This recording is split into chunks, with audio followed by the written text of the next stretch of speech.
Train में चुड़ैल। एक आदमी ट्रेन में बैठा किसी का इंतज़ार कर रहा था जगजीत। पता नहीं ये कहाँ रह गई। तभी उसके मोबाइल पर मैसेज आता है, आई एम सॉरी।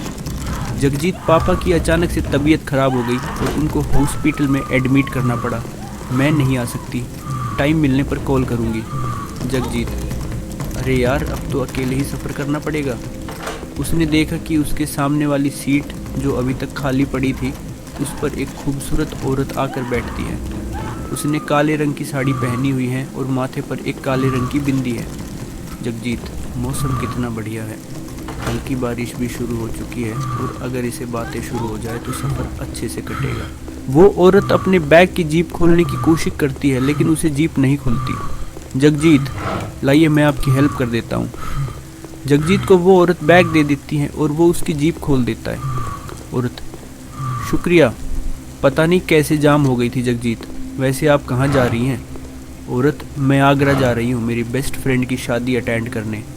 जगजीत, अरे वाह, मैं भी अपने दोस्त की वेडिंग अटेंड करने ही जा रहा हूँ। मैं दिल्ली तक जाऊँगा। औरत, चलो ठीक है, दिल्ली तक तो कोई है जिसे बातें करते सफ़र कट जाएगा। सुनकर जगजीत मुस्कुराता है। जगजीत, मेरा नाम जगजीत है और आपका? औरत, मैं डायन हूँ। सुनते ही जगजीत अचानक से डर गया। जगजीत, डायन।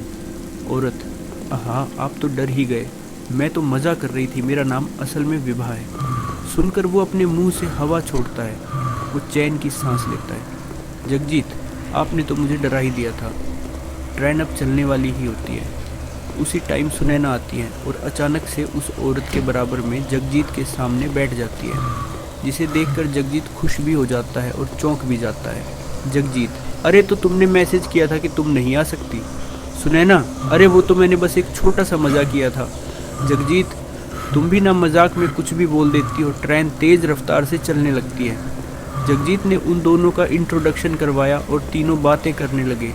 तभी एक अधेड़ उम्र का आदमी आता है और चिल्लाकर कहता है, बूढ़ा आदमी, आज अमावस्या की रात है।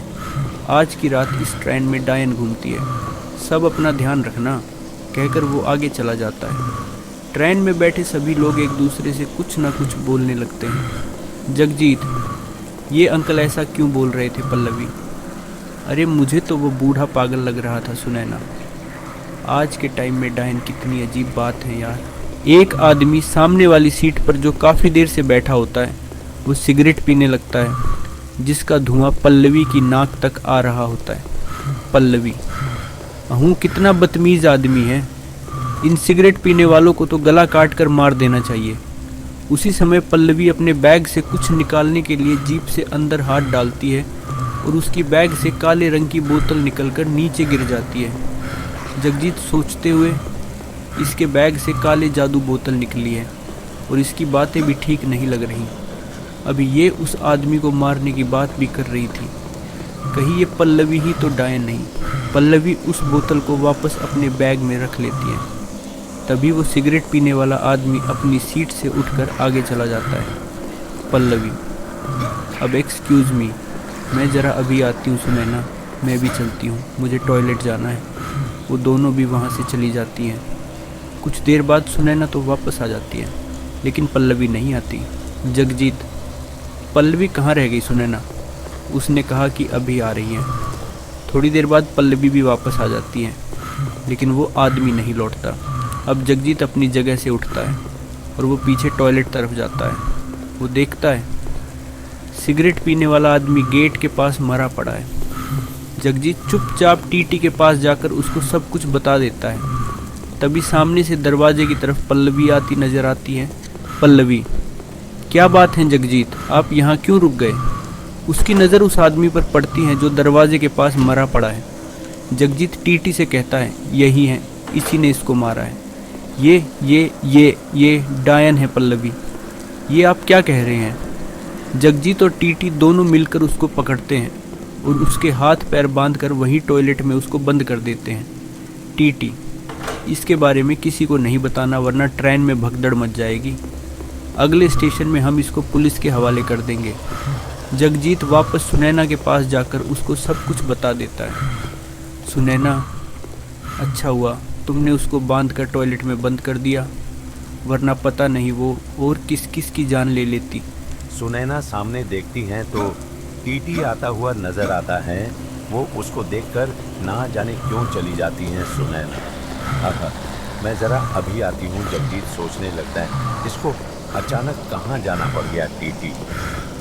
वो लड़की जो सामने बैठी थी, क्या वो आपके साथ हैं जगजीत? जी हाँ टीटी, आप दोनों के टिकट दिखाइए। जगजीत अपना टिकट दिखाते हुए कहता है उसका टिकट उसी के पास होगा।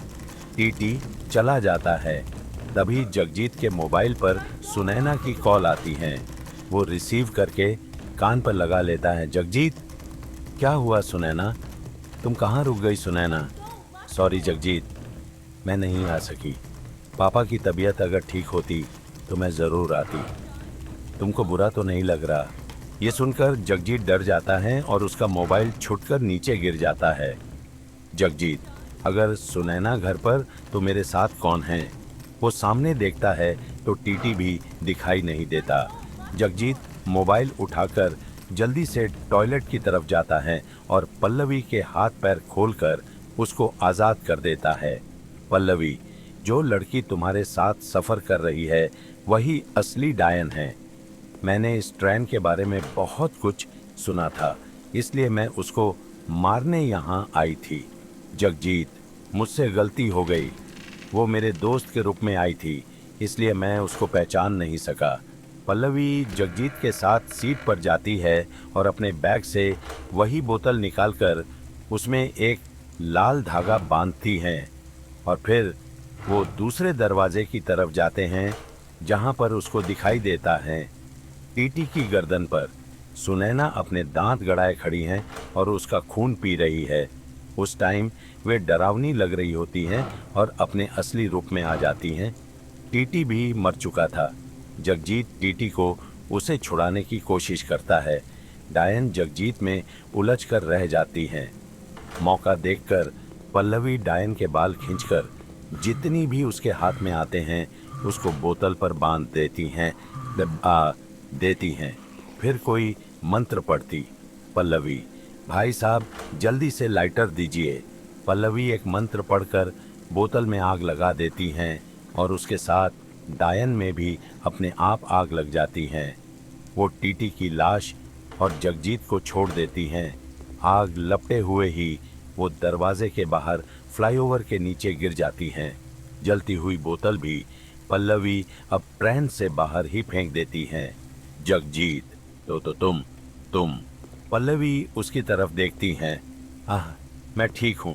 अब आप दोनों को डरने की कोई जरूरत नहीं है। वो अब कभी इस ट्रेन में नहीं आएगी।